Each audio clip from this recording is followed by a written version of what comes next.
Welcome to Pharmacy Lectures, Pharmacy Made Easy, explained by someone who's lived every late night, every viva, and every tough concept. So let's go and make this simple.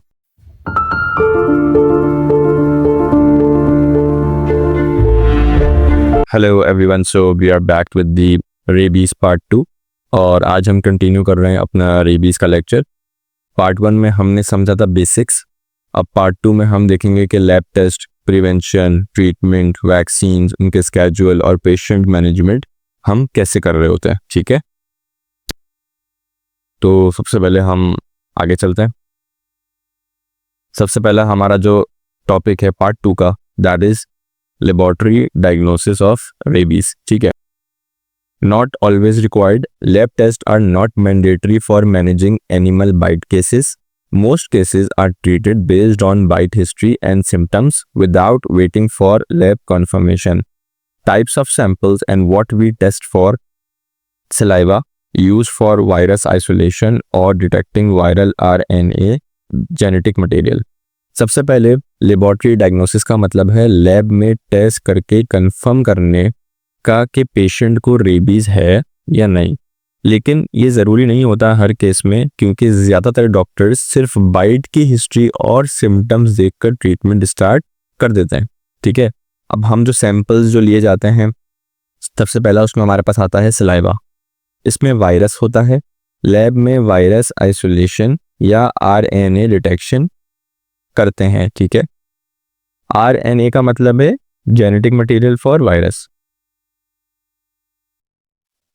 Skin biopsies, especially from the back of the neck, including hair follicles, used for antigen detection. Antigen is equals to part of the virus that triggers the immune system. CSF, cerebrospinal fluid, can be tested for virus or antigens. Brain tissue, the best sample for post-mortem diagnosis in both humans and animals. Skin biopsy की बात करते हैं, specially गर्दन के पीछे से जिसमें hair follicles होते हैं, इसमें एंटीजन डिटेक्शन करते हैं। एंटीजन का मतलब है वायरस का वो हिस्सा जो इम्यून सिस्टम को अलर्ट कर रहा होता है। सीएसएफ की बात करते हैं, ब्रेन और स्पाइनल कॉर्ड के आसपास का फ्लूइड, ये भी टेस्ट होता है। ठीक है, वायरस या एंटीजन के लिए। ब्रेन टिश्यू, ये बेस्ट सैंपल होता है पोस्टमार्टम यानी कि डेथ के बाद का डायग्नोसिस के लिए जो है हम ब्रेन टिश्यू यूज करते हैं। सो अगर हम बेस्ट प्रैक्टिस की बात करें, ठीक है, best testing strategy: take at least 3 saliva samples each 3 to 6 hours apart to increase accuracy. Combine with skin biopsies for higher diagnostic sensitivity.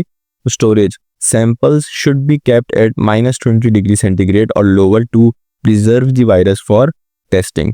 तो बेस्ट प्रैक्टिस क्या है कि 3 सलाइवा सैंपल्स लें हम। ठीक है, 3 से 6 घंटे का गैप उसमें रखें और स्किन बायोप्सी के साथ कंबाइन करें।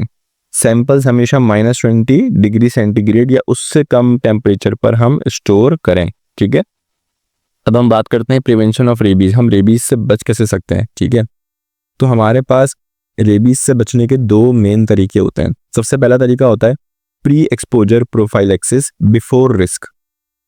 ठीक है, who gets it? People who have a higher chance of coming in contact with rabies virus, such as laboratory workers handling the rabies virus, vaccine manufacturing staff, animal doctors, people working in caves with bats, animal handlers, wildlife workers. PrEP का मतलब यह है, यानी कि pre exposure prophylaxis का मतलब यह है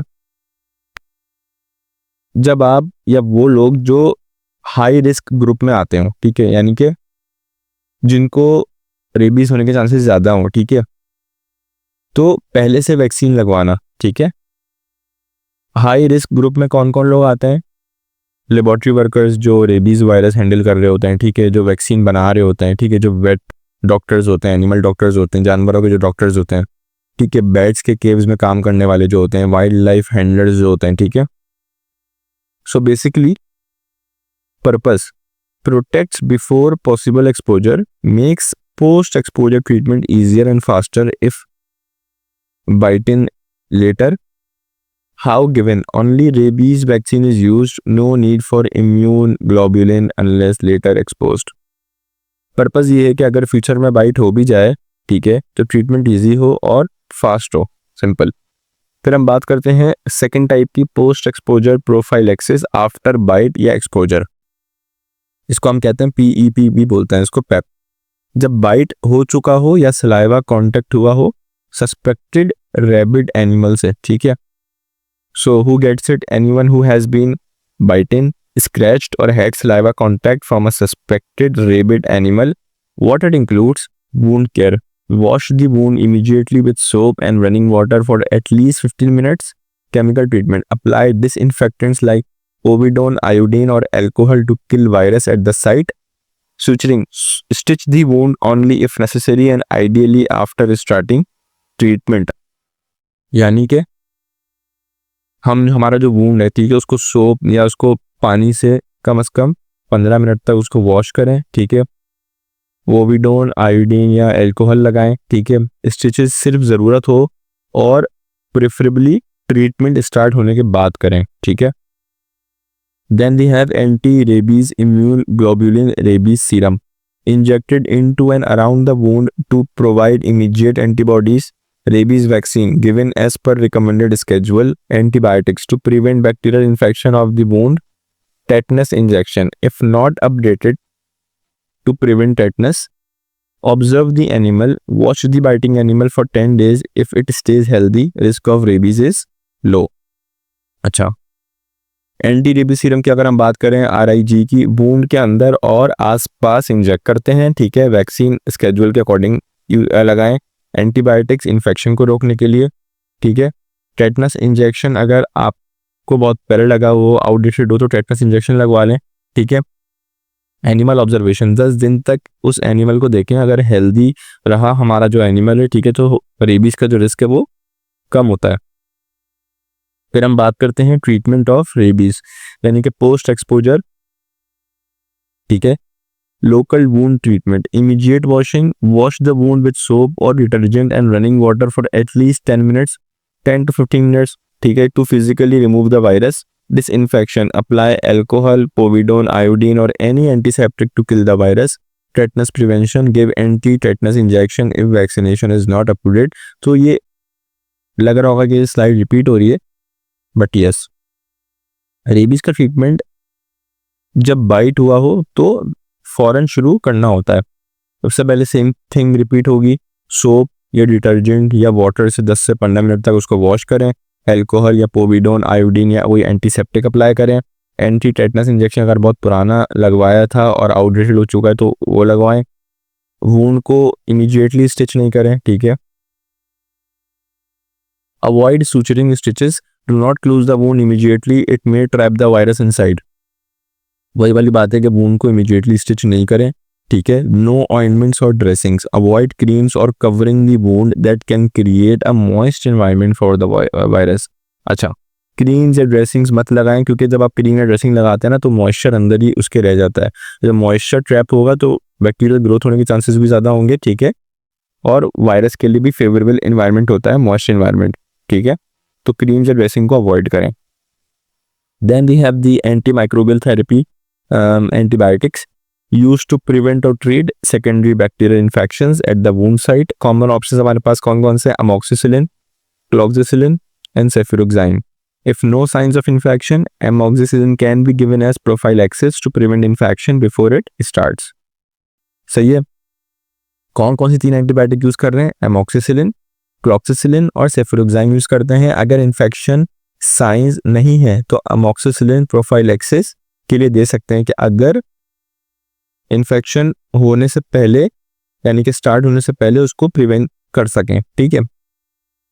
then we have public education, teach people simple effective wound care after animal bites, warn against traditional और harmful practices that might further contaminate wounds. लोगों को सिखाएं कि वूंड कैसे क्लीन करना चाहिए और हार्मफुल ट्रेडिशनल मेथड्स अवॉइड करने चाहिए जो इन्फेक्शन बढ़ा सकते हैं उसको कम करने के बजाय, ठीक है। Then we have types of rabies vaccine. अच्छा, हमारे पास 2 मेन चीज़ें होती हैं। The first one is cell culture vaccine. What it is? Modern rabies vaccine made in cell culture, safe and effective.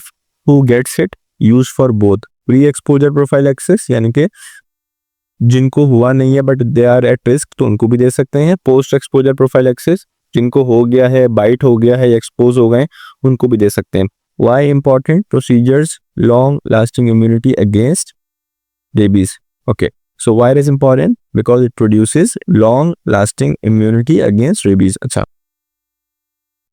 सबसे पहले हम बात करते हैं सेल कल्चर वैक्सीन की। ठीक है, it is modern, it is safe and it is effective. ठीक है, it can be use for PrEP and PEP। Okay, यानी कि pre exposure prophylaxis and post exposure prophylaxis. Okay, long lasting immunity देता है। ठीक है, अब हम बात करते हैं इसके बाद रेबीज इम्यूनोग्लोबुलिन RIG। ठीक है, these are the ready-made antibodies। Okay, so what it is basically, these are the ready-made antibodies against rabies taken from donated human blood or animals। इसको यूज कब करते हैं? Only in post exposure prophylaxis PEP for category 3 exposures such as deep or multiple bites, scratches that break the skin, saliva from an infected animal on eyes, mouth or open wounds। अच्छा, तो इसका use cause क्या है? सिर्फ severe bite यानी कि category 3 के लिए। अच्छा, इसका फंक्शन क्या होता है? इमीडिएट प्रोटेक्शन देता है जब तक वैक्सीन का इफेक्ट स्टार्ट होता है, यानी कि अप्रॉक्सीमेटली 7 to 10 days। फिर हम बात करते हैं, अच्छा, gives immediate protection while the vaccine takes time about 7 to 10 days to start working. ये इमीडिएट प्रोटेक्शन देता है, जबकि वैक्सीन जो है वो तकरीबन 7 से 10 दिन लगाती है अपना काम शुरू करने में। Right, moving forward, cell culture rabies vaccine use for pre and post exposure. सही, सबसे पहले हमारे पास जो सेल कल्चर वाली कैटेगरी थी उसमें हमारे पास 3 टाइप्स होती हैं। ठीक है, सबसे पहले आती है ह्यूमन डिप्लॉयड सेल वैक्सीन, इसको हम HDCV भी बोलते हैं। इसका ब्रांड नेम है आइमोवैक्स, इमोवैक्स, व्हाटएवर यूएस से रेबीज मैनी सही है। Made from human diploid cells WI38 और MRC5 cell lines, special cells grown in labs. Advantage क्या होता है इसका? वेरी स्ट्रॉन्ग इम्यून रिस्पॉन्स होता है, हाईली इम्यूनोजेनिक होता है। ठीक है, फ्यूअर साइड इफेक्ट्स हैं, और इसको हम कौन से रूट से देते हैं? IM देते हैं। ठीक है, यानी कि ह्यूमन सेल से बनता है, स्ट्रॉन्ग इम्यूनिटी होती है, साइड इफेक्ट भी कम है, और IM रूट से देते हैं। ठीक है, फिर हम बात करते हैं नेक्स्ट टाइप की, purified chick embryo cell vaccine PCECV। Brand name इसका हमारे पास है रेब एवर्ट या Rabipur. Made from chicken fibroblast cells grown in lab. Advantage क्या है? Used world wide, safe and effective, और इसका भी कौन सा रूट होता है? IM होता है, यानी कि चिकन सेल से बनता है। ऊपर वाला ह्यूमन सेल से बन रही थी, ये है बनती है चिकन सेल से बनती है, सेफ होती है, इफेक्टिव होती है, and again the route is same, IM।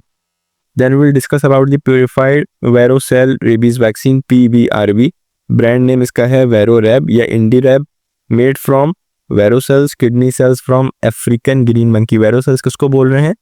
African green monkey के जो किडनी के सेल्स होते हैं उनसे बनती है। एडवांटेज क्या है इसका? Work just as well as HDCV and PCECV, can be given IM और ID इंट्राडर्मल। ये किससे बन रही है? थर्ड वन, मंकी के किडनी सेल से बनती है, और इसको हम IM या ID यानी कि इंट्राडर्मल दोनों रूट से दे सकते हैं।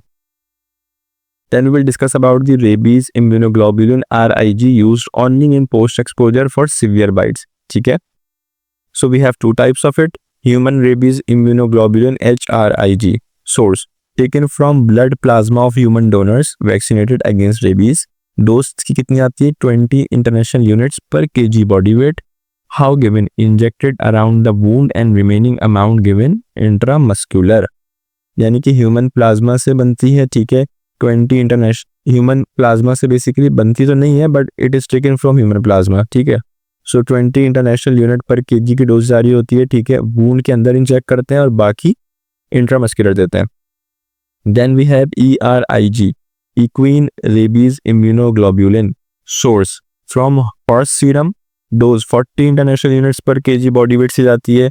सेम मेथड है एज HRIG। ठीक है, चीपर होती है but slightly higher risk of allergic reaction, safer now due to purification. Horse serum से इसको बेसिकली आप एक्सट्रैक्ट कर सकते हो, ले सकते हो, you can guys can say that. 40 international units पर kg डोज से जाती है। थोड़ा एलर्जिक रिस्क इसमें ज़्यादा है, बट अब इसका प्योरीफाइड सेफ वर्जन यूज होता है, so it's good. Then we have rabies vaccine schedule, pre exposure prophylaxis PrEP before risk. For people at high risk, इनके vet doctors, lab workers, animal handlers, frequent travellers to rabies risk areas, 2 dose का schedule होता है, day 0 first dose, day 7 second dose, ठीक है। यानी कि P rap वालों का क्या सीन है कि 2 डोज डे 0 पे जाती है और डे 7 पे जाती है, और जो 3 डोज का स्केड्यूल होता है जो कि मोस्ट कॉमनली जा रहा होता है, तो यानी कि डे 0 पे फर्स्ट डोज, डे 7 पे सेकेंड डोज और डे 21 या 28 पे तीसरी डोज जाती है, ठीक है। Very simple, you guys have to memorise it. Purpose: prepares the body in advance. If later exposed, fewer doses are needed and no immunoglobulin required. क्या कर रहा होता है, आपकी बॉडी को पहले से जो है वो प्रिपेयर कर रहा होता है। अगर आप लेटर एक्सपोज हो भी जाते हो तो बहुत कम डोजेस चाहिए होती हैं और इम्यूनोग्लोबुलिन की जरूरत भी नहीं पड़ रही होती, आप ऐसे ही मैनेज हो जाता है पेशेंट, ठीक है। Then we have post exposure prophylaxis, PEP, after bite or exposure. For anyone biting or scratched by a suspected rabid animal, common method, SN method, intramuscular injection, day 0 first dose ASAP after bite, यानी कि as soon as possible after the bite, day 3 second dose, day 7 third dose, day 14th fourth dose, day 28 fifth dose, optional, given to people with weak immunity or as per doctor's advice. 5th dose उन लोगों को दी जाती है जिनकी immunity या तो week हो या डॉक्टर की एडवाइस पे दी जाती है, ऑप्शनल होती है। Day 0 means the day of first dose, not the day of bite, but ideally is the same day. Day 0 का मतलब होता है जिस दिन आपने पहली डोज दी, ना कि वो दिन जिस दिन आपको बाइट हुआ, बट आइडियली वो सेम दिन ही होता है, बिकॉज जिस दिन बाइट होगा उसी दिन आप उसको डोज भी दोगे ऑब्वियसली, ठीक है। Then we have the management of rabies patient. Once symptoms start, no cure. Once symptoms appear, focus is on comfort care. Avoid unnecessary life support if diagnosis is confirmed.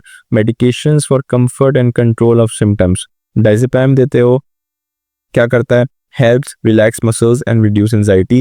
Midazolam जाती है, sedative for calming severe agitation.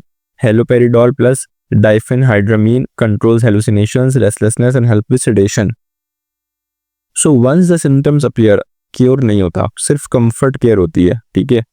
तो medications बता दूं, diazepam, midazolam, haloperidol plus diphenhydramine for agitation, anxiety and hallucinations. Supportive care में क्या जा रहा होता है, सपोर्टिव केयर में क्या दे सकते हो आप, उसको पढ़ते हैं अभी।